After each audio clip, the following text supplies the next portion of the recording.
So within that 6-month time frame, was your plan to maybe get some headshots, enroll in a screenwriting course, maybe acting, and look for an agent or manager? No, no. I was skeptical of the whole thing. I didn't want to be a guy waiting in line with a headshot, begging for an opportunity. I don't know whether it's stubbornness or pride. It's just not my style. I really had no desire to be an actor. I have my moments where I'm funny, but as far as actually wanting to be quote unquote, talent, it's never been my thing. So I really wasn't motivated by that, and I hated writing.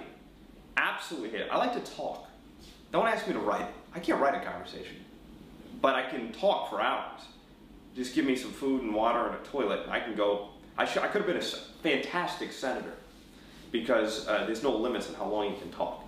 But no, I mean, I started hearing about the expense, and then you start hearing all these different views on headshots. Well, this agent will tell you to use their guy because they're getting a kickback.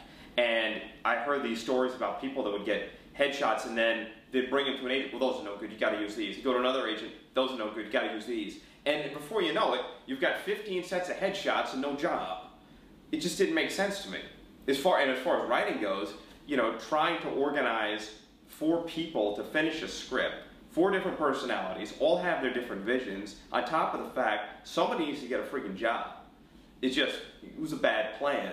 So my focus was, first and foremost, get money coming in.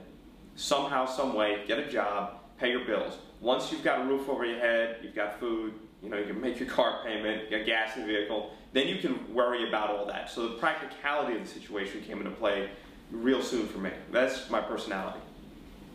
What do you think of the 80% or so in LA who go that waiting in line route? Maybe they don't see it that way, but that's... Clearly they don't. I mean, I think they don't. I think they think that they're going to be the one, and maybe they will be, but I've never done statistical analysis on what percentage of people who do that actually succeed.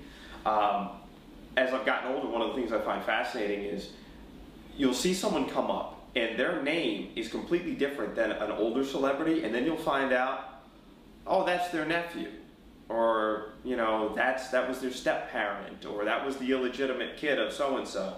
And then you find out that there are certain, it's actually a very small community of the real successful actors. You can get your shot, but I think in Hollywood, I don't know if this applies to the radio business, but connections are very important, and getting discovered. And getting someone like a Cameron Diaz, I think she got discovered at a party. She was a hot blonde chick. She was a model. Yeah, but she didn't get discovered for her modeling. She was at an event, and someone discovered her. So, to me, it's just not, it's from a practicality standpoint, it's not the best plan. It's not to say that it's a bad plan, it just wasn't the right one for me. I think that you're probably better off getting close to the target in another way. And what I mean by that, and this is what I did in radio, instead of sending out 5,000 demo tapes and hoping somebody would actually listen to them, most end up in the trash, actually working in the business, behind the scenes, learn about it, learn how it works, learn how these different hosts got to be hosts, talk to them. You can't expect to hit a target if you can't even get close to it. And if all you're doing is, on the other side of the hill, lobbing shells, hoping you're going to hit it, wouldn't you be better off charging the hill and getting close and see what's on the other side? You might not hit the target, but you have a better shot up close. And so that's all I try to do, is I try to close the gap between where I wanted to be and where I was at. And that's it.